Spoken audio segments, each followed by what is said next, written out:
Hi అండి, అందరికీ నమస్తే. ఈరోజు ఈజీగా మజ్జిగ చారు ఎలా చేయాలో చూపిస్తున్నాను.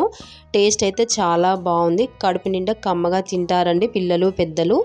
ముందుగా 2 కప్పుల పెరుగు తీసుకోవాలండి. నేనైతే తియ్యటి పెరుగు తీసుకుంటున్నాను. మీ ఇంట్లో పుల్లటి పెరుగు ఉంటే ఇంకా చాలా మంచిగా వస్తుందండి మజ్జిగ చారు. ఇప్పుడు కొంచెం వాటర్ పోసేసి ఇలా కలిపి పోసుకోవాలండి. ఇప్పుడు రుచికి సరిపడా సాల్ట్ వేసుకోవాలి. వేసుకొని ఇలా విస్కర్తో మంచిగా కలుపుకోవాలండి. ఎక్కడ ఉండలు లేకుండా. మీ ఇంట్లో కవ్వం ఉన్నా విస్కర్ ఉన్నా ఇలా చేసుకోండి. మిక్సీలో కూడా పట్టుకోవచ్చండి పెరుగు ఉండలు లేకుండా చేసుకోవడానికి. నేను 2 కప్పుల పెరుగుకి 3 కప్పుల వాటర్ పోసుకొని ఇలా కలుపుకుంటున్నానండి. చూడండి, ఈ విధంగా చిక్కగా అయిపోయింది కదా. ఇప్పుడు ఇది పక్కకు పెట్టుకుందామండి.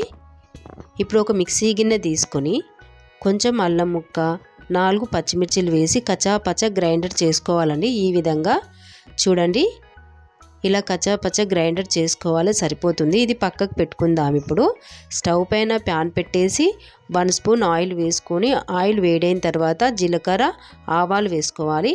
ఇవి కొంచెం వేగిన తర్వాత 2 ఎండుమిర్చీలు, వెల్లిపాయలు చిన్నగా కట్ చేసుకున్నవి, కరివేపాకు వేసుకోవాలి.